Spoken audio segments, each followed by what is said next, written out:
Good morning. Welcome to the Community Review on Hot 92.3. I'm Josefa Salinas, your host. Well, 2012, I already told you it was going to be the year of change. You and I are going to be doing a lot of things differently in 2012. We've got plans to make, things to do, people to see, lives to change, and of course, work on ourselves. And to do all this, of course, everybody's like, oh, okay, I got to make a to-do list.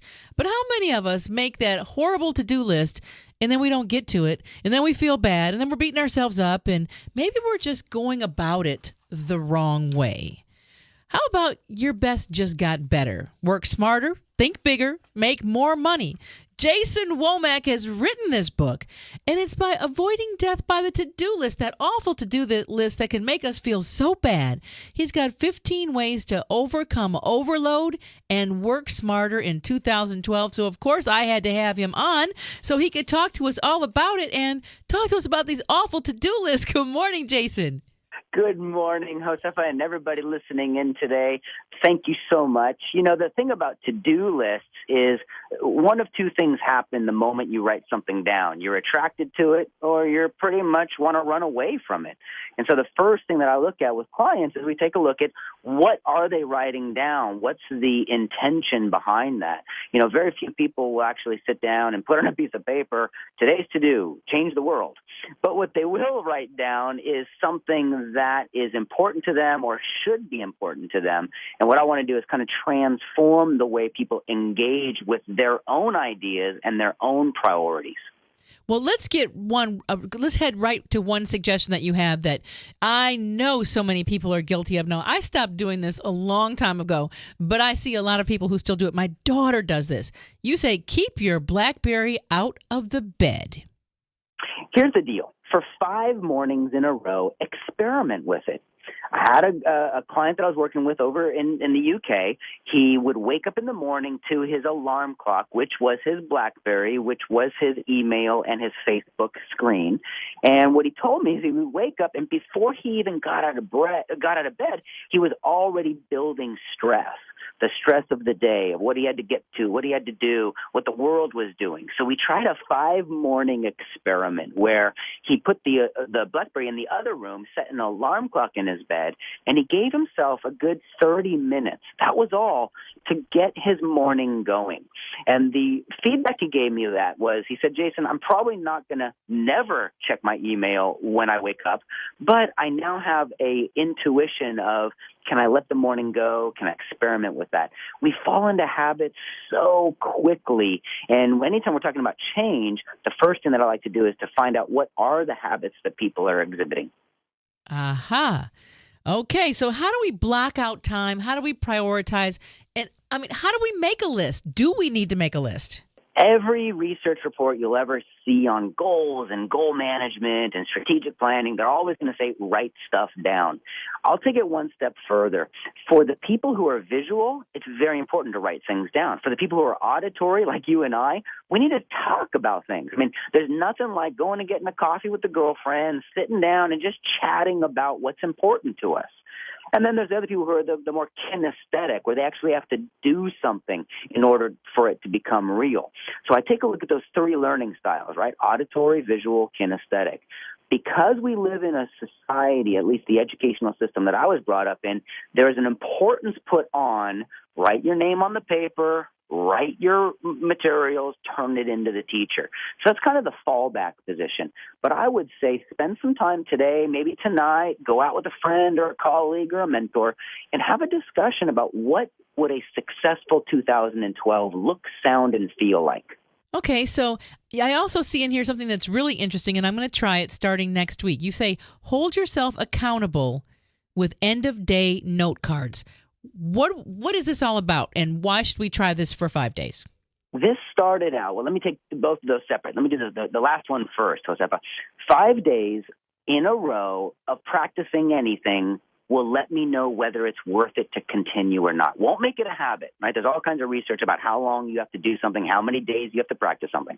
But I've found if there's a new diet I'm trying, if there's a new exercise program I'm trying, if there's a new friend I'm making, 5 dates will let me know whether or not I should spend any more time with that person, right? Mm-hmm. 5 times of doing this will let you know, is there value there?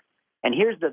At the end of the day, right next to my bed, I've graduated now from note cards. I actually bought a 365-page, it's about the size of my hand, mini journal. And each page, each day, right before I fall asleep, I simply write down what happened that day. Who did I talk to? What did I read? Where did I go? What big idea did I have? 2 years ago, this will be the third year of this, I added one element. The last line of every day, I write one word. And that one word is, I pause, I reflect, I think, what was the word that describes today? And that lets me kind of pull it all together, go to sleep, having put that day to rest and getting ready for the next one. Okay.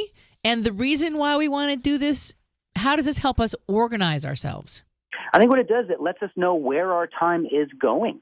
So many of us are busy. We're busy, right? You talk to someone, you say, how are you? Oh, I'm so stressed out. How are things? Oh, I'm so busy. And then you ask them, well, what are you busy doing? You know what their response is, right?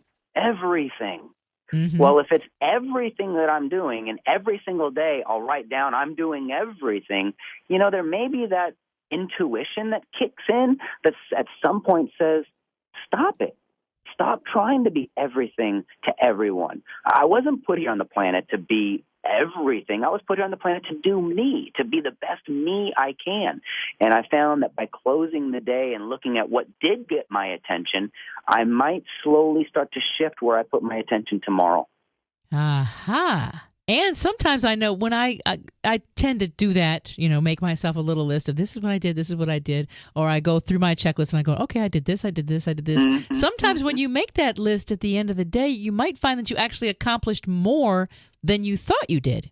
I completely agree. I know people who write down lists of things at the end of the day just to write down what they did. It wasn't on a to-do list, but they write down what they did so they can feel good about what they did do. Yeah, I mean, like your note card. When you do your note card at the end of the day, you may go, wow, I actually really did a lot that I take for granted as just the normal part of my day. But if you're like me, I'm a single mom, working mom. If I was to write down everything I did in one day and then just looked over it, I would really be shocked if I actually wrote down the things that I do. It's absolutely true. And then we can start to take a look at what is on cruise control, what is our homeostatic, what is normal for us.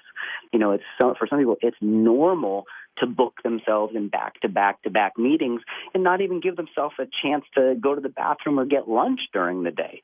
Once we recognize that some of these habits, which, by the way, all the habits have got us here, but if we're going to change the world in the way that I think some of those listeners will, I might need to do things differently to do that next year. Now, how do we know when the way we're doing things isn't working? I know that for me, a lot of times I'll look at my inbox on emails and there'll be 240 emails and 150 of them in spam. And I'm just like, oh, God, I can't go through all those emails. How do we overcome that overwhelming feeling that is just too much? Well, my immediate answer, you're not going to like the immediate answer, but it's the one I got to give you. Okay.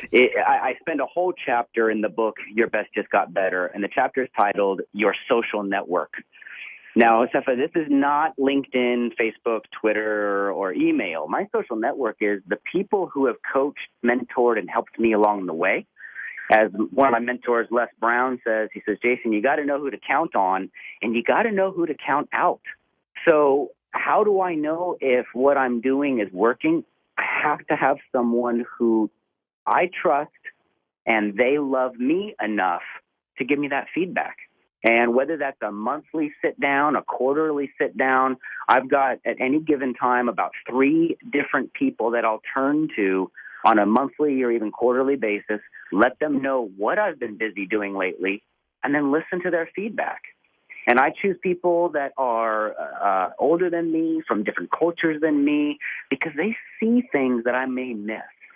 And so when we get involved in our own day, it's so easy to keep doing what we've always done. I sometimes need a little shock to the system to try something differently. Now, in the book, you talk about technology shortcuts. Well, I mean, how far away is most people's smartphone? By 2020, they'll say 95% of America will have a smartphone within 10 feet of them. So in that case, it's not something that I can put back in the bottle. I was looking around at the kinds of technology that we're really taking for granted now and what's coming down the pike.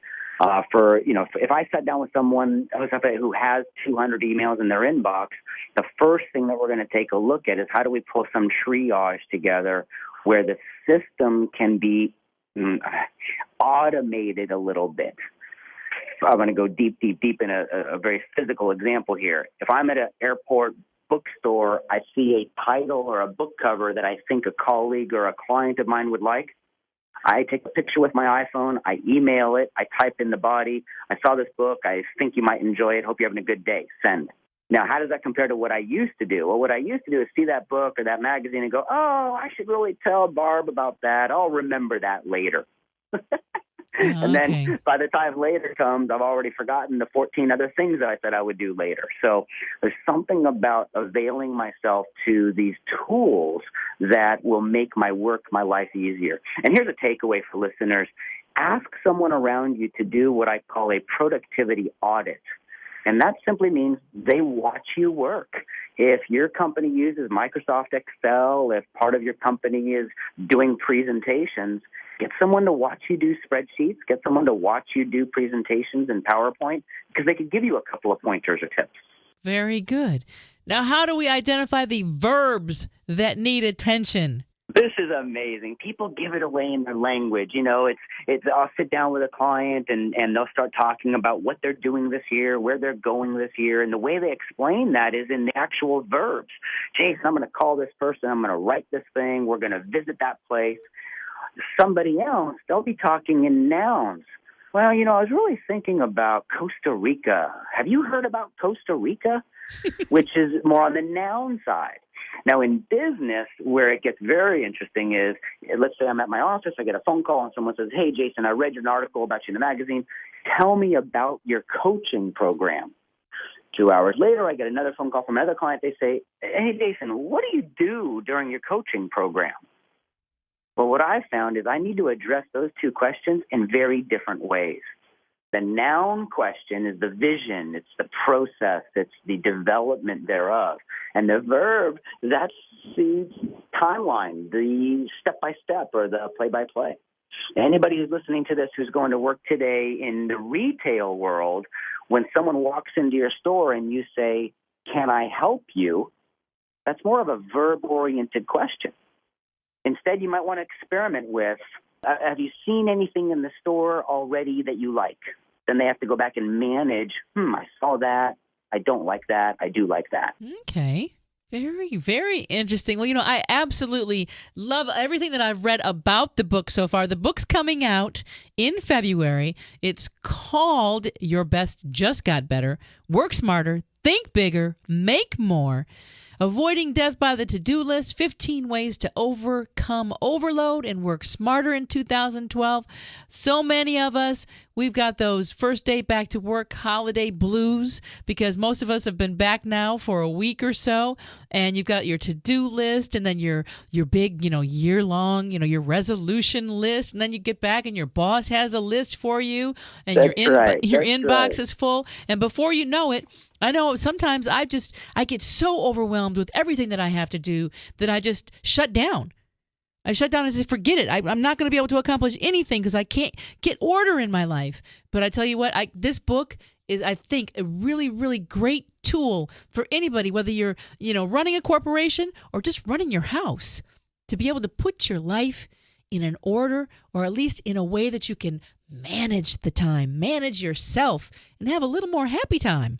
Josefa, thank you so much. And like you said, the book's available on Kindle right now, and the book will start shipping in hardback in the first part of February 2012. Well, Jason, I absolutely love what you do and would love to have you back to talk more with our listeners, because I tell you what, this is going to affect some people right away, and other people are going to be like, I really don't need to, I do fine with my time. And then in about 30 days, they're going to go, wait a minute, I didn't hit everything on my list today. Who was that person that Josefa talked to? And what was that book again? And what did he say? Well, the good thing is the interview will be up on YouTube so that they can go back and refresh their memories if they need some refresher. I'll make sure that the link to your website is right there for them so that they can get in contact with you if they've got some things going on that they want. WomackCompany.com is where they can go for more information. The book, Your Best Just Got Better. Jason Womack, Mikasa Sukasa, you're welcome anytime here. Gracias a todos. Okay, Jason, have a great day. Happy New Year. I tell you what, I've already implemented some of these strategies, and it really does work. No matter how you slice it, if you've got a job, you've got a family, you've got anybody in your life besides you, it requires some time juggling during the day, and it's a great way to figure it out. Don't go away. There is more coming up on the Community Review Hot 92.3.